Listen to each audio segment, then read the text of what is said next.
Estamos novamente na Rádio Madalena, Amir, que é mestre em Finanças Públicas, e também o Arthur Araújo, para discorrer sobre o plano de emergência lançado pela oposição, para ver como é que esse país sai desse atoleiro que se encontra.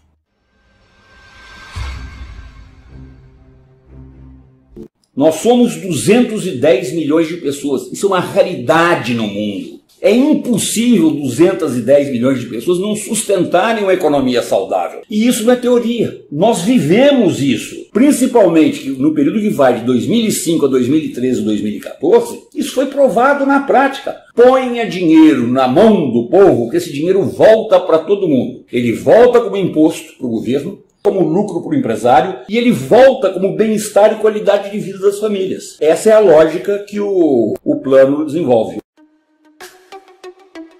Na nossa página e no YouTube, o Amir tem batido muito nessa tecla, né, da roda girar, da burrice, que é puxar o freio de mão e tudo mais. Mas existe um fenômeno que aconteceu com a chegada desse projeto ao Palácio do Planalto, que é culpabilizar, vilanizar o PT, com todos os males da humanidade, inclusive de Marte e Saturno. Tudo é culpa do PT. Você apresentou alguns tópicos desse plano de emergência. Com certeza, muitos dos nossos seguidores devem estar pensando, por que o PT não fez isso naquela hora?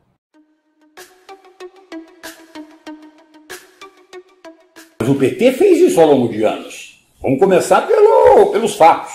Passado o período que a gente marcaria mais pela presença do Palocci como ministro da Fazenda durante o primeiro governo Lula, a partir de 2005, a política econômica desenvolvida pelo governo, final do governo Lula I, o governo Lula II e o governo Dilma I, foram nesse sentido. Nós fomos enormes estimuladores do mercado interno, da produção. Foram governos fortemente produtivistas e consumiristas. E todo mundo ganhou.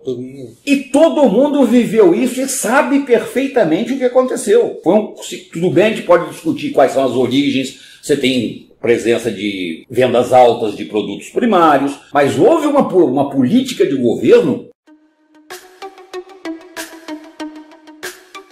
O primeiro elemento desse exemplo é o reajuste real do salário mínimo. O que o salário mínimo ter ganho real significou no Brasil, ele chegou mais ou menos a 70% de ganho real. Sim. Olha, o salário mínimo é baixinho, não dá vida boa para ninguém, mas só isso, você ter subido 70% o salário mínimo, fez uma revolução no país, porque permitiu coisas muito óbvias. Quem experimentou sabonete Dove nunca mais volta para o sabão de pedra. A frase não é minha, é do Delfim Neto. Você deu acesso a coisas muito óbvias para nós, classe média, mas que não eram óbvias para os brasileiros. É o acesso ao frango, iogurte, ao material de construção para dar uma arrumada, uma goribada, fazer a nova laje da casa, é a viagem, é o passeio, aquilo. Como nós somos 210 milhões, cada vez que a gente coloca uma manteiga a mais na mesa das famílias, nós estamos falando, brincando em 50 milhões de manteigas, supondo uma família média de 4 pessoas. É lógica chinesa, para a gente falar. Claro que nós não somos do tamanho da China,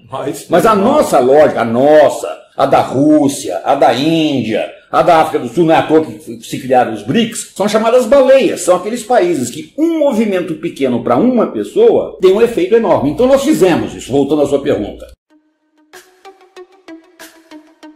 Durante os 8 anos do governo Lula, a média de crescimento anual foi de 4% e passou 2003 com crise, que foi o início do governo, foi a herança que ele assumiu no começo, passou pela violenta crise de 2008 e 2009. O país também voltou para trás. 2 dos 8 anos foram ruins. Mesmo assim, os outros compensaram e os outros 6 anos permitiram um crescimento médio de 4%. Desde 1980 até 2002, o crescimento médio do Brasil foi de 2%.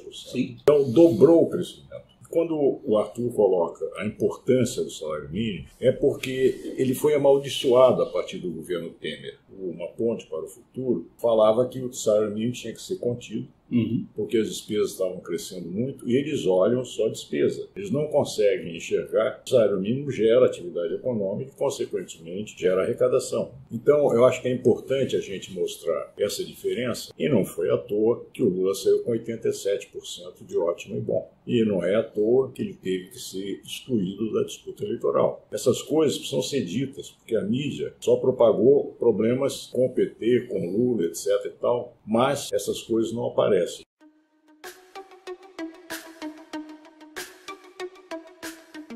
Foi provado para o Brasil que é possível ter um ciclo virtuoso baseado na expansão da renda da maioria. A grande lição que nos fica, e ela não é uma lição teórica, ela foi comprovada, ela é da prática, ela é da vida. Quando você injeta capacidade de compra em 210 milhões de pessoas, você faz milagres. Mesmo que essa injeção seja pequena, per capita, mas ela é muito grande no volume. Está provada a necessidade de voltar para esse caminho, porque esse caminho é virtuoso. E esse caminho, ao contrário do corte de despesas, ele resolve não só o problema do dinheiro das famílias, da vida, mas ele resolve o problema de lucro das empresas e ele resolve o problema das finanças públicas. É positivo para todo mundo. Por que não fazem? Em parte, eu brinco, é uma religião econômica que virou um mantra. O pacote mental dos economistas liberais os impede de pensar fora dessa caixinha. Puseram na cabeça que a austeridade gera progresso.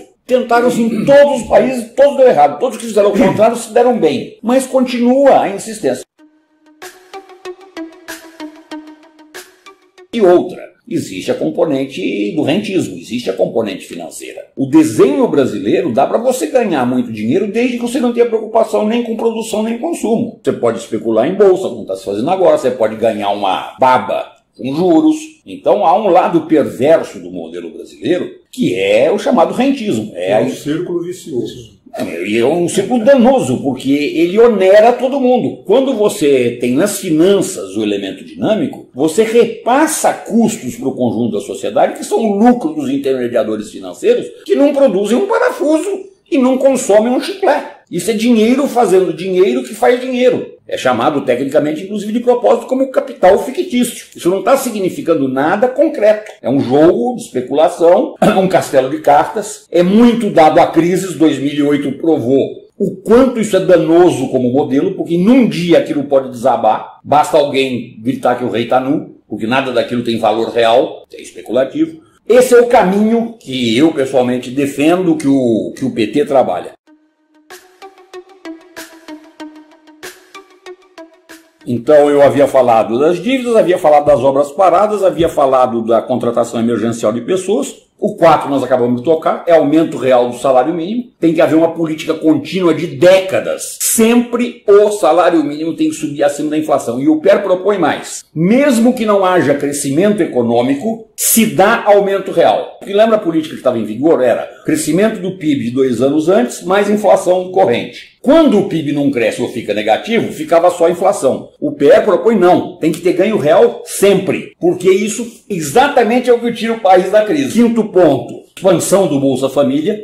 Hoje há de 500 a 700 mil famílias tentando acessar o Bolsa Família e o governo de propósito fechou a porta. Porque a miséria voltou a crescer no Brasil nesses últimos anos. Tem mais gente precisando do Bolsa Família, eles estão fazendo com o INSS, né? Para fazer caixa. O problema do INSS não é um problema meramente técnico de computador, não tem ordem ali. Não pague para fazer caixa. Mas você então não deixa inserir Claro, eu gerencio o caixa durante alguns meses, eu não tenho novos benefícios para pagar. Tem uma jogada dessa, comandada pelo Rogério Marinho. Expandir o Bolsa Família, além de atender esse empossamento, crescer na medida que for necessário para integrar pessoas à vida econômica do país.